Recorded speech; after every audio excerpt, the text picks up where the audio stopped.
If y'all have been listening for a while, you know that both of our families love pickles, like big time. So, of course, we jumped at the chance to work with Grillo's Pickles, and oh boy, have we made everyone happy. Grillo's is going to make you happy too. We've been fans since long before they became a sponsor, and we're telling you, these are the best pickles we've ever had. In fact, they are not only the absolute best pickle for your summer cookout and burgers, but they are my number one choice of pickle to top my famous fried chicken sandwich. Made with a 100-year-old secret family recipe, Grillo's uses only all-natural, high-quality, garden-fresh ingredients to deliver crunchy, tangy flavor with zero artificial preservatives or colors. And all of their pickle varieties are made cold, shipped cold, and sold cold, which gives their products a distinct crunch and bold flavor. Grillo's pickles come in original dill, hot, and bread and butter flavors, and a cut for every occasion with holes, spears, halves, chips, and thin sliced sandwich makers. And their latest product, Pickle de Gallo, is a pickle-based salsa that's amazing on a chip or as a topping for burgers and dogs. We are completely obsessed with this stuff. No, seriously, obsessed. All you have to do to get your hands on this goodness is head to the refrigerated section of your local supermarket, including Whole Foods, Target, Kroger, Safeway, and Publix. Go to grillos.com/DIJFY to grab your exclusive coupon for $1.50 off your Grillos purchase. That's about 25% off most of their products. And also find a store locator.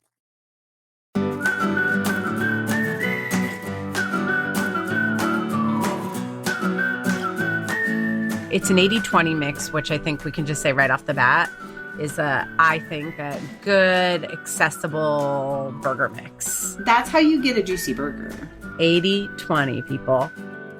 Welcome to Didn't I Just Feed You? A podcast about feeding kids. Hi, I'm Megan. And I'm Stacy. Hey guys, before we get into this week's episode, don't forget to subscribe right where you're listening. And if you find yourself with an extra, 30 or 60 seconds, leave us a rating and a review too. Those ratings help other busy home cooks discover us. Because you know that they want to know everything that we know about burgers today. I'm sort of surprised that we've never done a burger episode. And also that we did a hot dog episode before a burger episode, which is really interesting.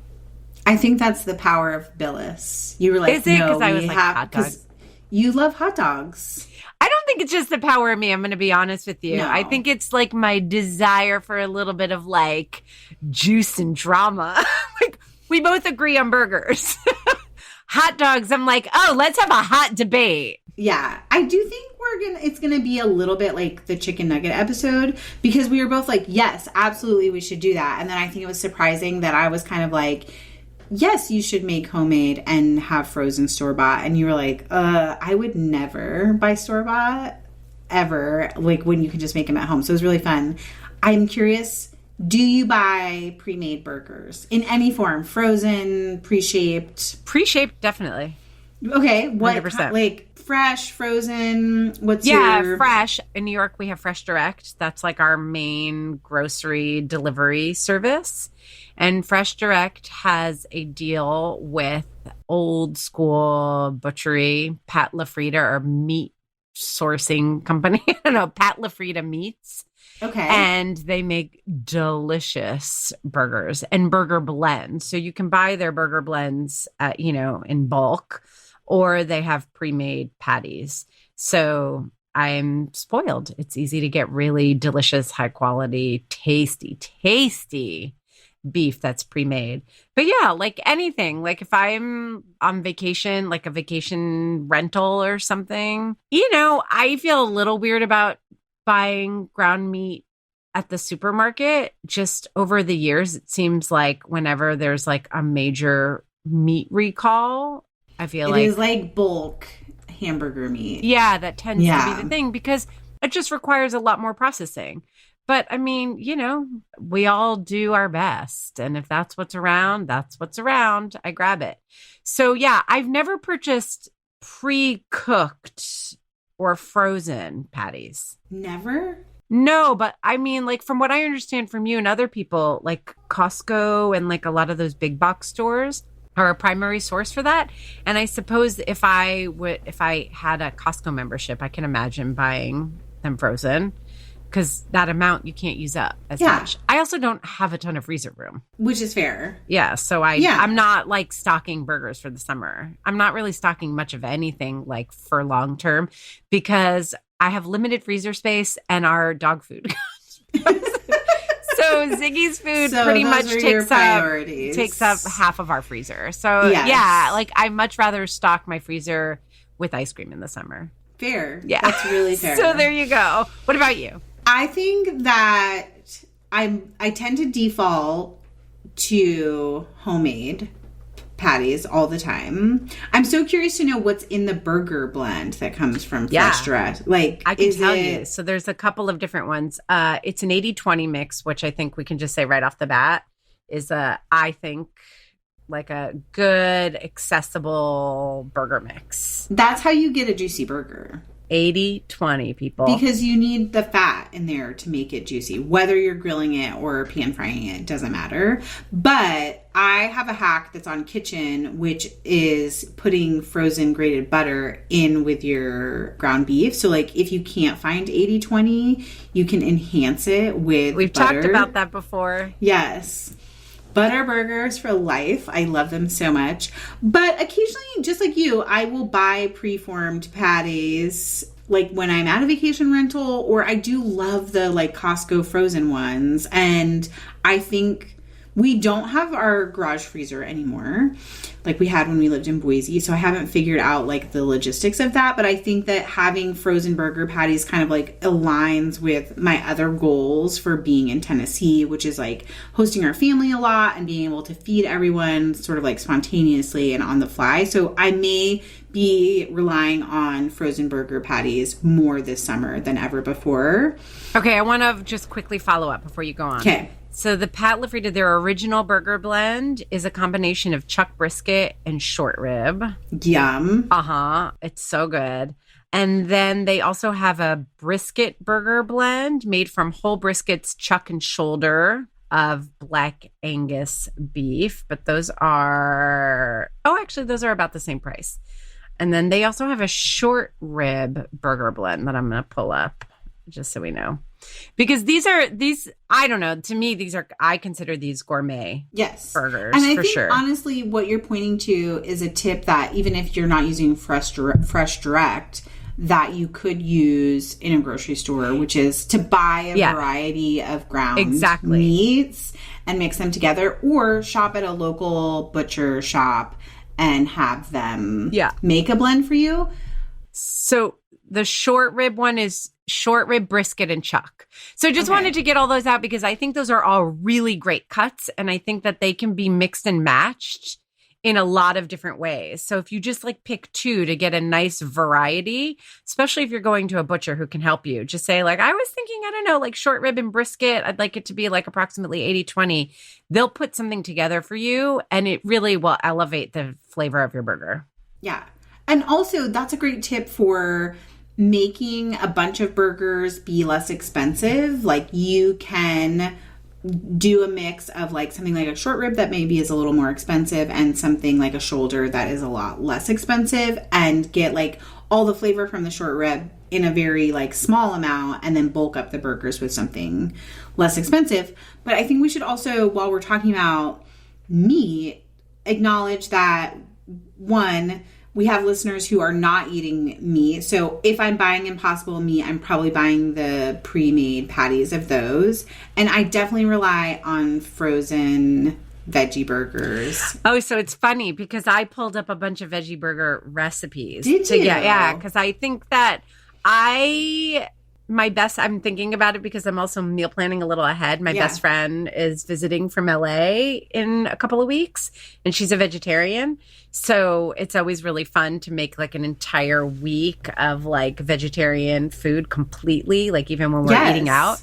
And I don't like pre-made frozen veggie burgers. I guess I'm saying it like, oh, we have a couple of vegetarian diners. I'm buying pre-made patties to have on hand. If if I'm making veggie burgers for just our family, I do tend to just make them from scratch. Yeah. But I would, okay, so I want to go back to the summer entertaining episode that recently aired, because you were talking about how like you want to eat less meat, or like are people in general eating less meat? And I was saying that this isn't happening in my circle, but I do think this is a good moment to pause. Like if you're going to have someone who's vegetarian and isn't going to just eat the salads and the sides, maybe make a veggie burger to see if like more people will eat it. And it's like it gives your vegetarian guest a better option if they want something off the grill.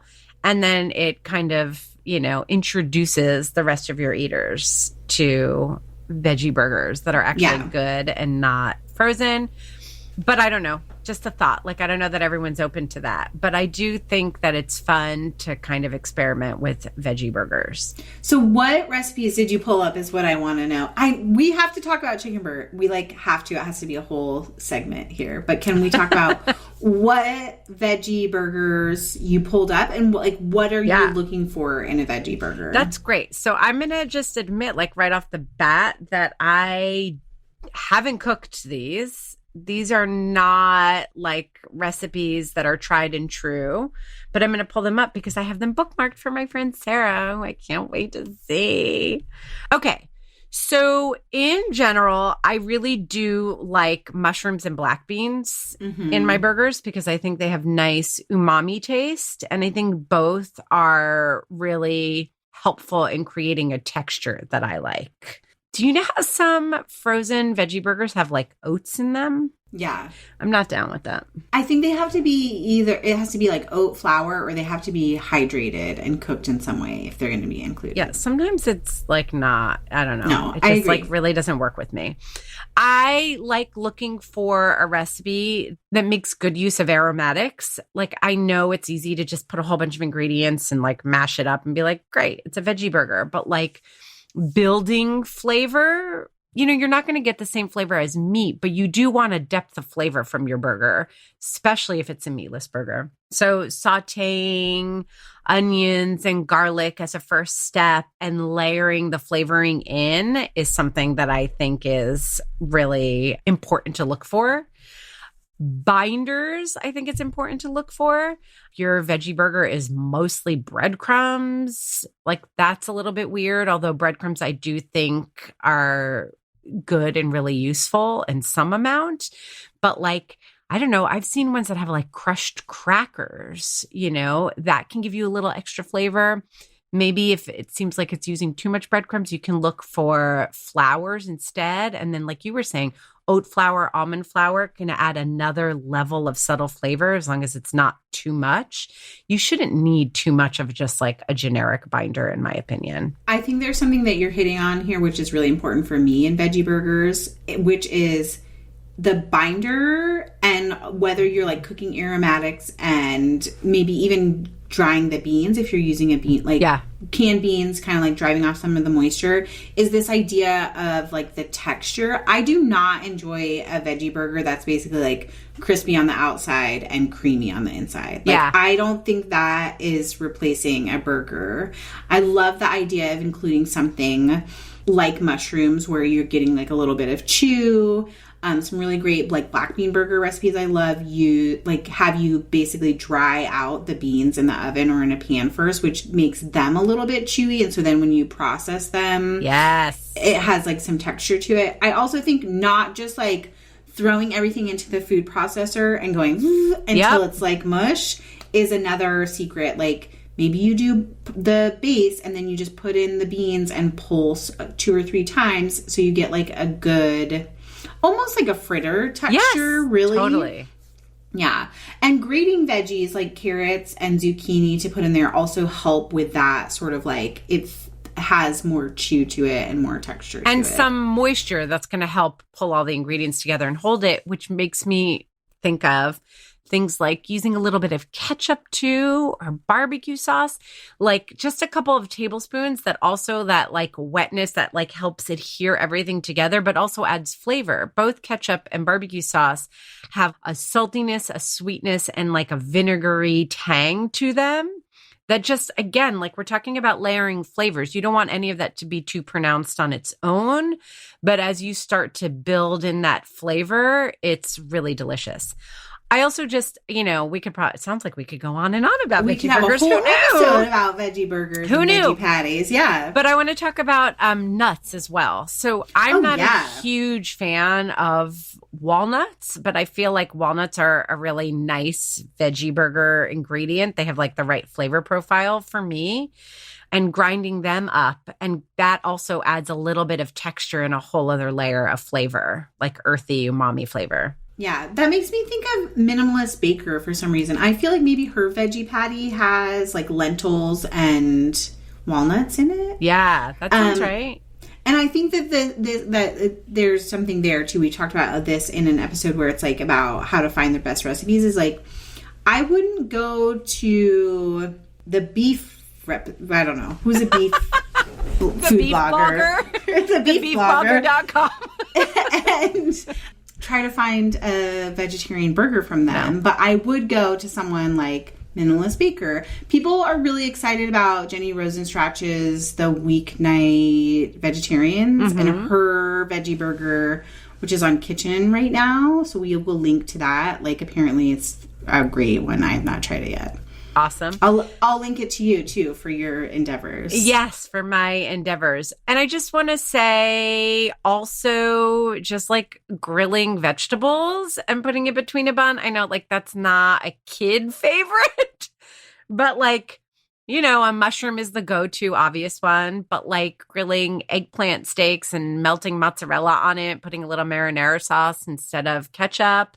Like there are other fun grillable things if you don't want to make your own homemade version or buy store-bought veggie burgers. Okay, but I still think that qualifies as a sandwich if you're doing that. It does. It's not a burger, right?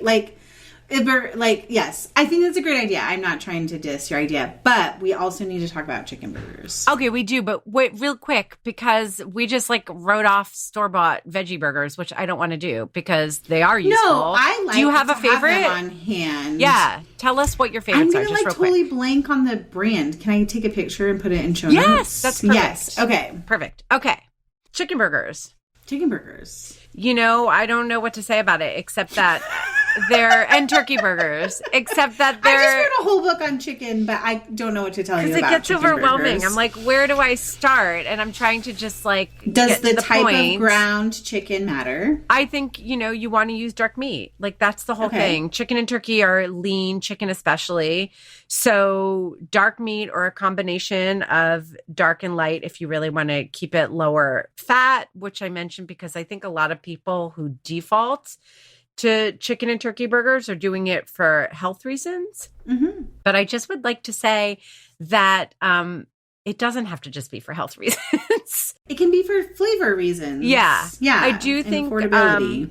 It helps to add cheese, our favorite ingredient. Which essentially you're adding and oil fat to it. Yeah. Right. That's what I was getting at. So like cheese is good. I like a little bit of oil and cheese, but one or the other.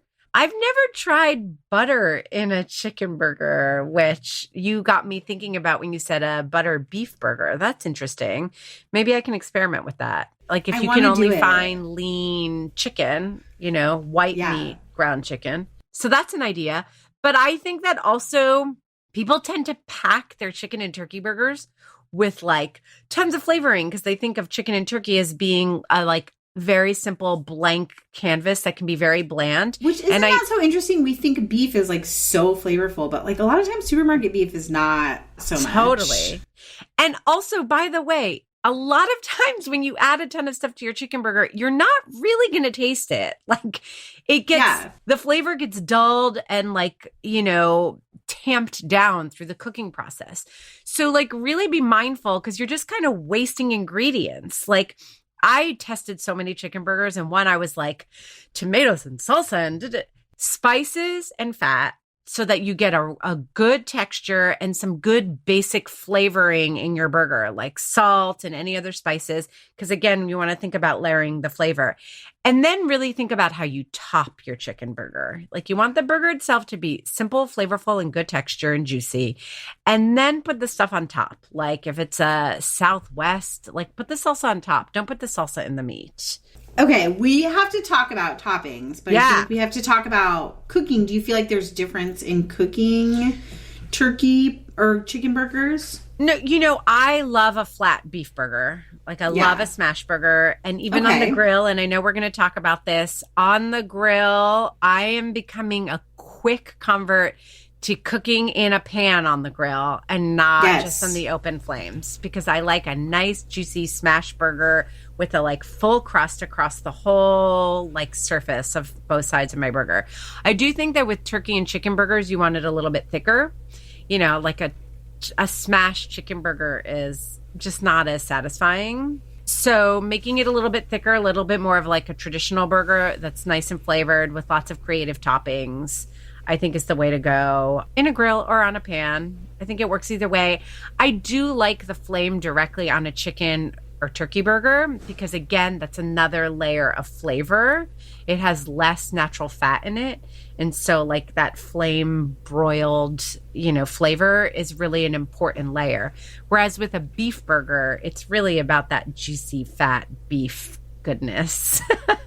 So I want that beautiful sear on the pan. Okay, so I just want to say one more thing about turkey burgers, and we'll talk about cooking beef burgers, which is I just worked with the Grill Dads to do this like turkey promo thing, and we used ground turkey and just seasoned it with taco seasoning, which I just thought was like so great and such a widely appealing thing. But one of the things I learned from grilling those with them is just how important the like shape of the patty is for chicken and turkey. Yeah. Because it tends to, like when you're adding a little bit of fat in olive oil, which is what they used, or if you want to try butter, or you're doing like cheese in the middle, there's like a steaming that happens. So it is one of those burgers where it helps to make a round patty, but then sort of thumb down into the middle of it. You're not making a hole through like a donut, but you're just like indenting the top of it. Helps keep the patty flat instead of turning it into a little ball. Which is a tip that they say for beef too, but I find that it's a little less important for beef. But also, I like smash burgers. So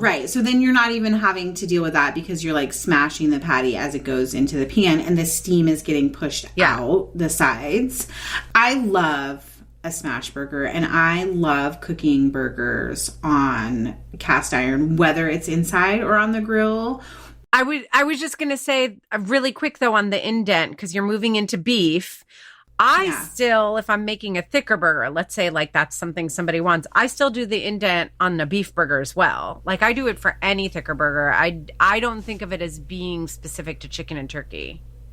Yeah, no, I think I'm just emphasizing that with chicken and turkey, cool. You can't skip it. Yeah. With beef burgers, I'm kind of lazy about it. I hate to admit that and be like, I don't know, it just depends on the burger, I think, and like the audience.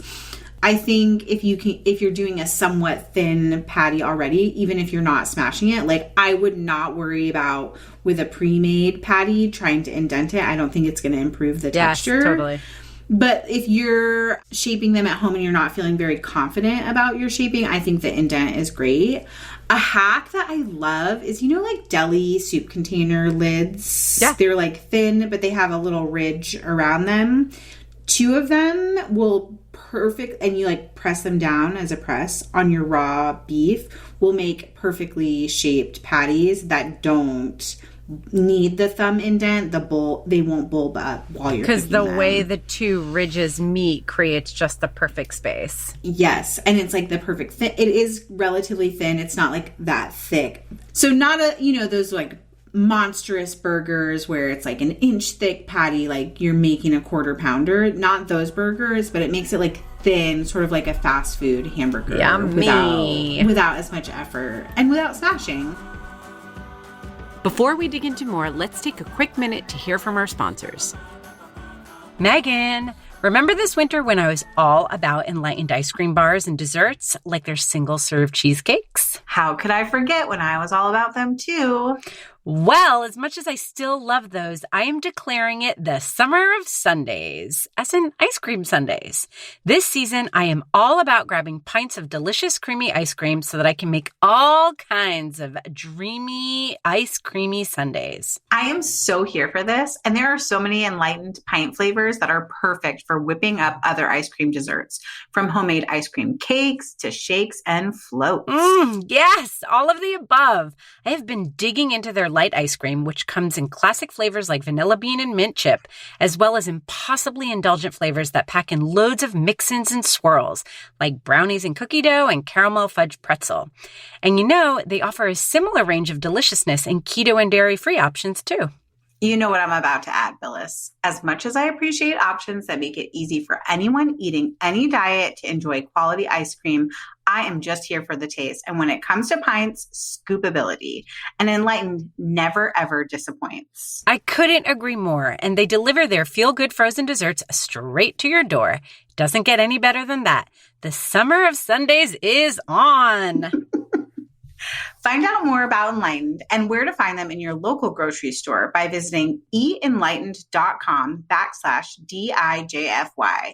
And don't forget to use the code DIJFY10 to get 10% off your order plus free shipping. Megan, it's no secret that I'm a maximalist who loves luxe clothing and home goods.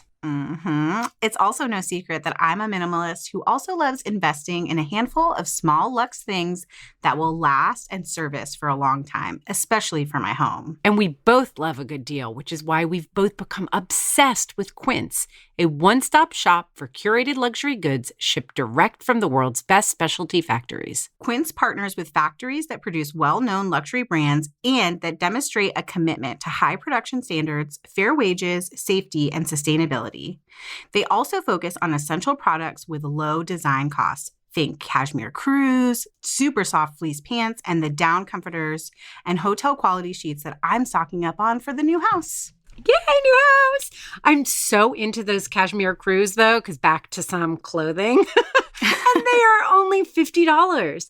I've also stocked up on even more affordable and chic linen shorts, silk camis, and washable silk PJs for the summer.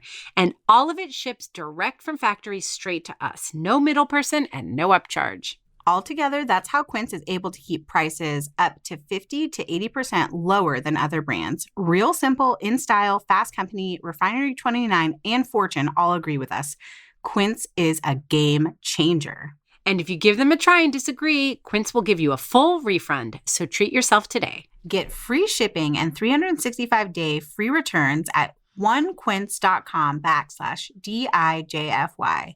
That's ONEQUINCE.com/ and this is all lowercase DIJFY, short for Didn't I Just Feed You?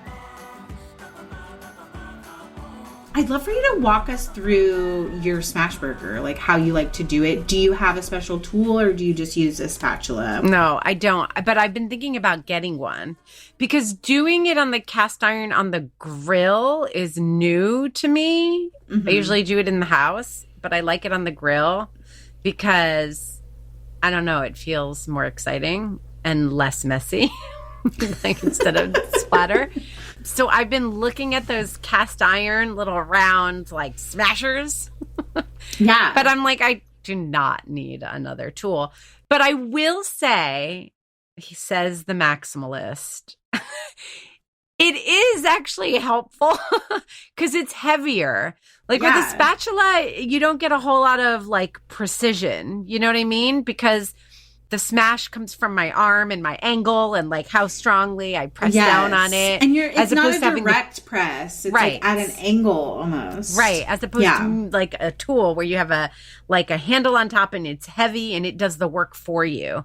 So I don't think it's like a completely unnecessary tool, but obviously I am a maximalist and I haven't purchased one because I'm like, that's ridiculous. Listen, even as a minimalist, I'm like, I kind of want one. I know. I know.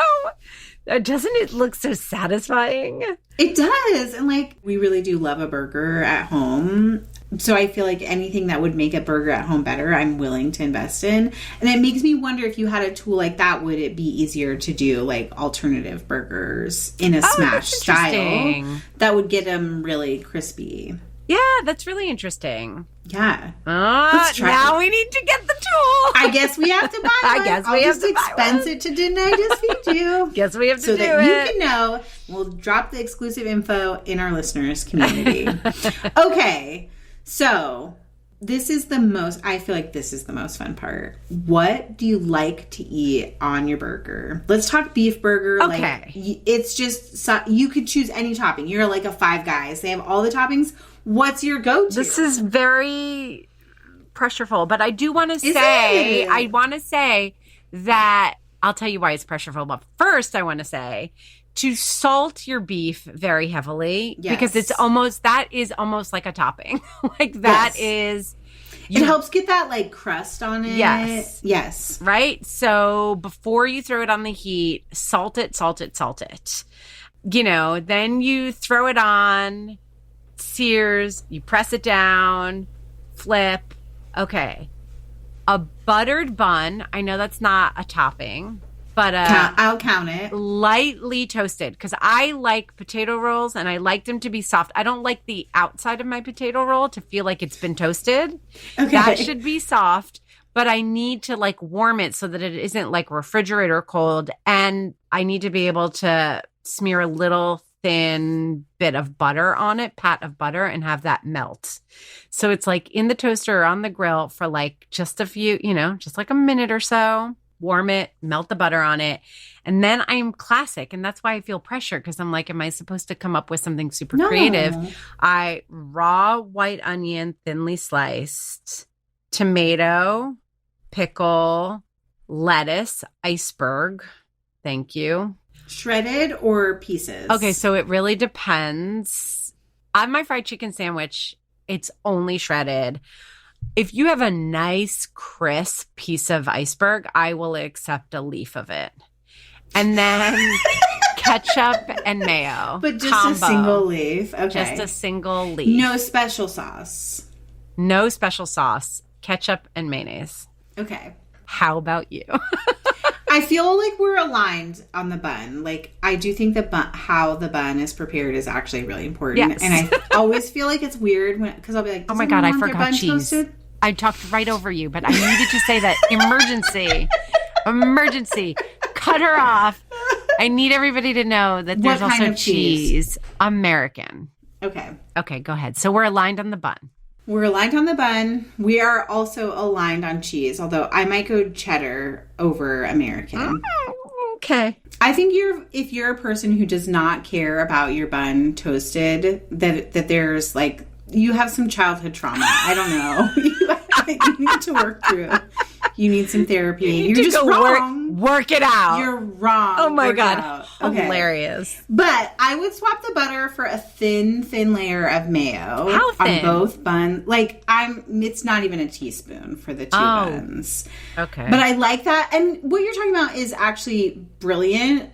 A layer of fat on the bun helps the rest of the bun from getting soggy. So it can be butter, it can be mayo. I just like the flavor of that mayo brings. Okay. But I'm also like dying to know then what your sauce is. Okay, go ahead. I would go special sauce. What is in the special sauce? I'm literally on the edge of my seat. It's kind of like the one on your fried chicken sandwich where it's like mayo, ketchup, there's seasoning, there's like a little bit of relish in there. And I prefer that because I don't want pickles on my burger. I think they're too slippery, but I like the taste of having a pickle on there. That makes sense. I like having pickles. I don't know. I just like either the sandwich slice or, just like pickle chips. I love a pickle on the side, but it's like eating a burger and it having me too slippery is rough on me. I don't know. I don't want to do it. Okay. I would go shredded lettuce and tomato. Shredded lettuce always? Yes. Okay. Again, like the iceberg, or even if you have like beautiful butter lettuce, which I love for like a photo of a burger. But then when you go to eat it, if you have like any sauce or like the cheese, then you're like sliding, you're fighting the top bun the whole time. I also feel like butter lettuce it doesn't have as much like structural integrity. It's soft. That's what makes it beautiful. So yeah, the minute, it's like crispy. the heat, the heat from the burger and then the fat from the bun, like it just wilts too fast. And I skip onion on my burger. I know that that's something. But also, if special sauce is not an option, I love A1 to dip a burger into. Not I'm here on for it, that. But to dip a burger into. I love A1 sauce. It's so good. It's so good. Like, why are we not using it more? I don't know. I don't know. And nobody wants this, so don't worry. We're not going to do it. But I want to do a mini episode on A1 sauce. I think it's so underrated. It's delish. Yeah. So good. You know, it's so interesting about no onion on your burger, because if I were told like you can only put one thing on your burger, you would pick an onion. I'd pick onion. I'd pick raw white onion. I'd pick cheese. There's something about beef and onion that is so good to me. I love it. So interesting. So you'd pick cheese. Yeah, I mean, cheese would obviously be a quick second. Like a smashed cheeseburger with just onions is so good. Okay, I can get that. And then next would be onions and pickles. So like we're coming at it from different sides. My go-to, if we go to Five Guys, because you know they have like the whole menu of toppings, is to get like the grilled onions and mushrooms and A1. Nice. That's a beautiful burger. That's a very savory burger, right? Okay, but let's say you're going to have a burger bash. You're going to have a burger bash this summer. Billis's Burger Bash. What toppings are you putting out for everyone? Or like, what are topping ideas? You were talking about the chicken burger and like putting salsa and all that stuff on top of it. But like, do you really do that? Yeah, I mean, like a good guacamole chicken burger is delicious. And I feel like salsa is one of those things where I've seen a lot of people put it in the meat and I feel like the flavor gets lost. It's like a perfect ready-made topping. I mean, it's great. The tomato is in there. The onion is in there. You get a little heat if you pick spicy. So I like putting salsa and avocado on top of a burger that's been flavored, maybe like a chicken or turkey burger that has like some cumin or maybe just some like taco spice like you were talking about earlier. That's beautiful. What would I put out? I'd put out the classics. I would probably put out lettuce leaves instead of shredded lettuce just because I feel like that would hold up better. Ease, yeah. Right? I'd put out thinly sliced red onion. I'd put out thinly sliced beautiful summer tomatoes. I'd have a couple different sauces. I think A1's great. Barbecue's great. Like a special sauce like you were talking about is great. I think relish and all manner of pickle are really good to put out there. Smashed avocados. I really love like green chilies also, like canned green chilies are really good. Like if you do a pepper jack burger with canned green chilies on top is really delicious. I was surprised to hear you say like thinly sliced onions and not pickled onions because I know how much you love pickles. I do, but you know, I guess a pickled onion would be beautiful on a chicken or turkey burger. But like I was just saying, like beef and raw onions. It has your whole heart. It has my whole heart. And I like white onions, but I feel like for putting it out at a barbecue, I'd use red. Isn't that weird? No, it's not weird. It's beautiful. I feel like red onions are like prettier, maybe a little more kid-friendly, a little less sharp. Yeah, and also you don't want to reveal your deep, deep love of yellow onions. Yes. It's like something you want to eat. It's like your own private cheeseburger. Yes. What about like bacon? And then also that makes me think of like crispy prosciutto, especially on a chicken burger. I wonder if you would do for your next chicken book, a chicken saltimbocca burger. Oh, that's interesting. Like those flavors, the like Parmesan capers inside. In it. Yeah. We might have to work on that. I can't believe neither of us mentioned our love of the Grillo's pickle de gallo and that as a topping on a chicken burger. Is so good. So good. What about like sauerkraut? Do you ever go that? Like I don't love Swiss. Haven't, but I would. Mike loves patty melts. And that got me thinking about like, you know, Thousand Island dressing, Swiss, and sauerkraut, that kind of thing. Yes. Oh, Thousand Island, which I think is originally where like the secret sauce or special sauce from all. Isn't that what it is? Yeah. Pretty much. Right? Yes. Okay. Other toppings. Ooh, what about caramelized onions? That's like a little more effort, but you could do like a bacon and onion jam as an option. Jalapenos. Also, our friend Ashley from Treat Street Jam, she's always putting her jams on burgers, which I think is really interesting. Like she has like the blueberry chipotle. Is that what the one I'm thinking? Strawberry chipotle. Yes. Like, and you know what those jams would go good with? Like a blue cheeseburger. Like jam, bacon, and blue cheese. Add some grilled onions too. Oh, that'd be really good. Getting into this like really savory sweet. Yeah, I do like that. Yeah. Did you hear that I said jalapenos? I want to make sure that gets its airtime. Yes, jalapenos. yes. Pickled jalapenos or just thinly sliced straight up? Either.